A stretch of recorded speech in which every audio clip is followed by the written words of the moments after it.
Bom, pessoal, na semana passada eu conversei com vocês a respeito de lipedema. E eu combinei com vocês que eu ia dividir em dois vídeos para não ficar muito extenso. Então, o primeiro vídeo, se você não assistiu, volta lá e assista, porque ele vai falar um pouco o que é o lipedema, vai falar quais são as causas do lipedema, vai falar como são a classificação em tipos e progressão do lipedema.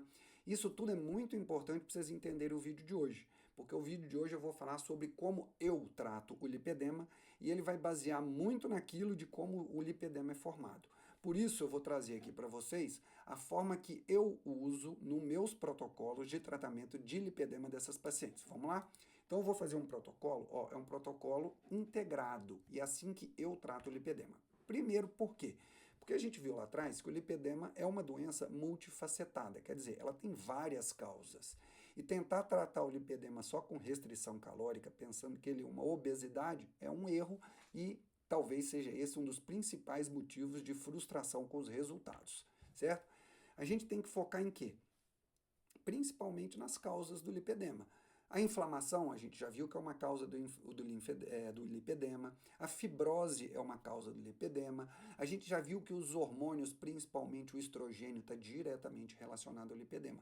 Então, o ideal é que a gente faça o quê? Uma avaliação, a gente faça um tratamento que busque atingir todas essas causas, porque se eu diminuo as causas, eu tendo a diminuir esse lipedema. E esse tratamento eu dividi aqui em várias fases, porque você vê que pode ser um tratamento longo, não necessariamente a gente precisa fazer todas as fases, mas quanto mais a gente conseguir colocar a paciente dentro desse aspecto multifacetado e multidisciplinar, melhor o resultado. Vamos para a fase 1. Então vamos lá. Primeira coisa, o caminho que eu preciso para que a paciente entenda, que seria um resumo daquilo que eu acabei de falar com vocês e os próximos passos, né?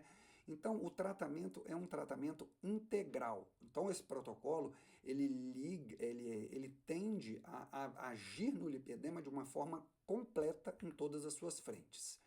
Eu preciso que a paciente entenda muito bem as causas desse lipedema, por isso que eu pedi para vocês verem ali o vídeo 1.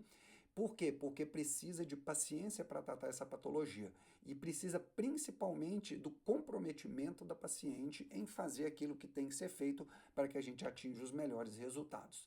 Lembrar que a paciente não pode ficar sozinha nesse trajeto, e essa é uma das características aqui do meu acompanhamento, é eu estar lado a lado com essa paciente durante todas as fases do tratamento e lembrar que esse é um tratamento multidisciplinar e principalmente multidisciplinar e personalizado. Cada mulher tem uma característica, não só do lipedema, mas uma característica pessoal que tem que ser levada em consideração.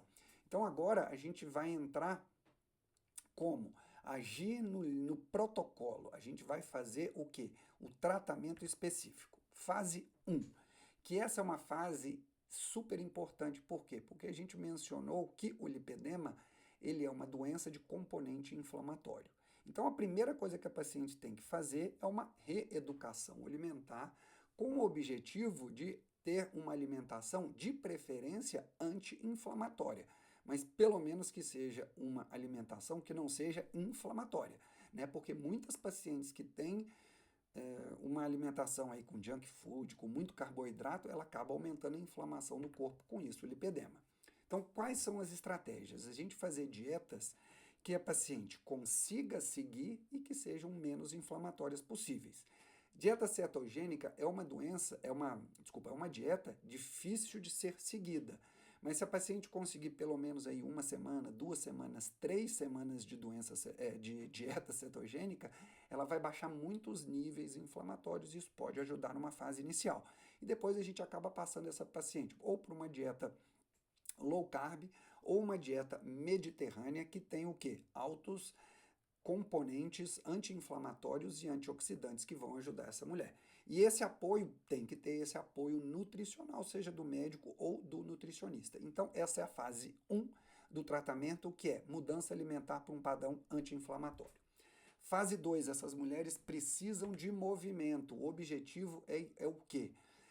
Estimular circulação, fortalecer musculatura, mobilizar gordura sem necessariamente aumentar muito a carga em cima dessas mulheres. Então a gente tem que fazer atividade física para a gente movimentar principalmente as pernas para que melhore essa circulação. Como? Caminhadas, andar de bicicleta, algumas atividades aí sem muito impacto e que ajudem nesse resultado, pelo menos 2 a 3 vezes por semana, de 30 a 40 minutos por sessão. Dica importante, vocês vão ver a fase 3 agora. Se você conseguir fazer essa atividade física com algum sistema compressivo na perna, por exemplo, meia compressiva, melhor ainda, e aí puxando essa fase 3 é o quê? Utilização de compressão e drenagem de alívio. Então, a gente falou que esse tecido inflamatório ali, ele acaba retendo um pouco de líquido. Então, se você usar meias compressivas ou fazer algum tipo de drenagem manual, você tende a reduzir o inchaço, melhora fluxo linfático, melhora fluxo sanguíneo e diminui a dor, certo? Como? Usando meias de compressão. Tem muita gente que não gosta de meia de compressão, até porque grande parte do Brasil o clima é muito quente, usar meia de compressão pode ficar desconfortável. Se não conseguir usar o dia inteiro, que use pelo menos meio período, principalmente ao acordar, durante as 4 primeiras horas, já dá um grande resultado, certo? E caso a paciente consiga fazer, é fazer uma drenagem linfática manual. Eu já falei que lipedema não é linfedema, mas o lipedema ele pode ter um acúmulo de líquido nessa gordura, e aí quanto mais começar nessa fase inicial, melhor. Talvez 5 vezes por semana, depois vai para 4, 3 e manter pelo menos aí 2 a 3 vezes por semana, pelo menos na fase de tratamento mais agudo. Bom, fase 4 seria aí suplementação, seja ela via oral, seja ela tópica por conta da dor. Então, qual que é o objetivo da suplementação? A gente tem que diminuir a inflamação, a gente tem que diminuir essa fibrose e diminuir, por exemplo, essas alterações metabólicas e hormonais que a mulher pode vir a ter, principalmente aí dislipidemia, principalmente aí alterações de glicose. Então dá para usar vários suplementos, aqui eu estou só citando alguns deles, por exemplo, o probióticos e glutamina para saúde intestinal e microbiota. A gente sabe que intestino tem tudo a ver com inflamação no corpo. Creatina para dar um suporte energético. Metformina, que é um remédio para diabéticos, naquelas pacientes que estão com sensibilidade à insulina prejudicada. Ômega 3, que é um potente anti-inflamatório. E a gente ainda pode usar outros suplementos, principalmente antioxidantes, como cúrcuma, resveratrol, selênio, vitamina C. E a gente pode usar algumas medicações específicas para melhorar a circulação, que, por exemplo, tem a diosmina e a hesperidina. Então, estes são tipos de medicação, não é para fazer todos esses aqui, isso aqui são dentro do protocolo, dentro dessa fase 4, a gente acaba escolhendo alguns desses para a paciente utilizar, e algumas pacientes estão em caso de dor, por exemplo, quando elas estão com dor, a gente pode usar algumas medicações específicas, né?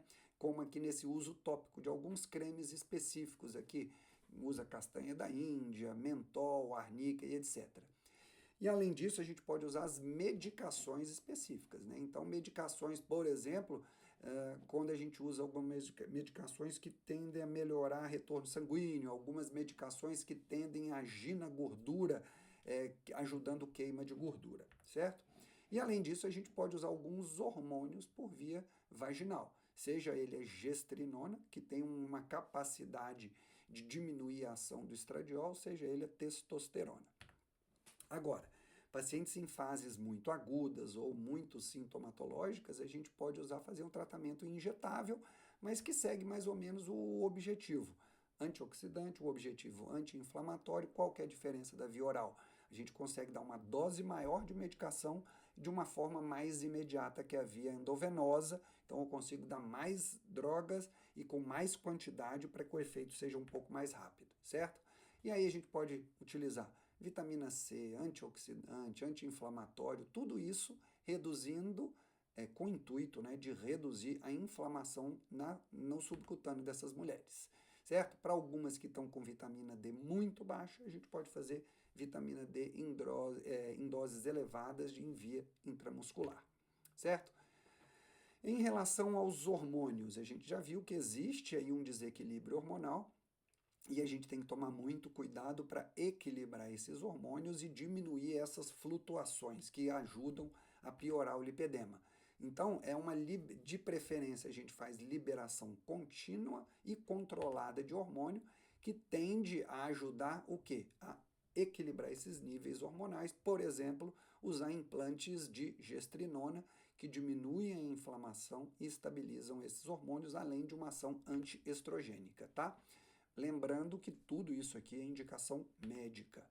E alguns pacientes, sim, têm utilizado, e alguns artigos na literatura têm trazido o uso dos análogos de GLP-1, entre eles o Mounjaro.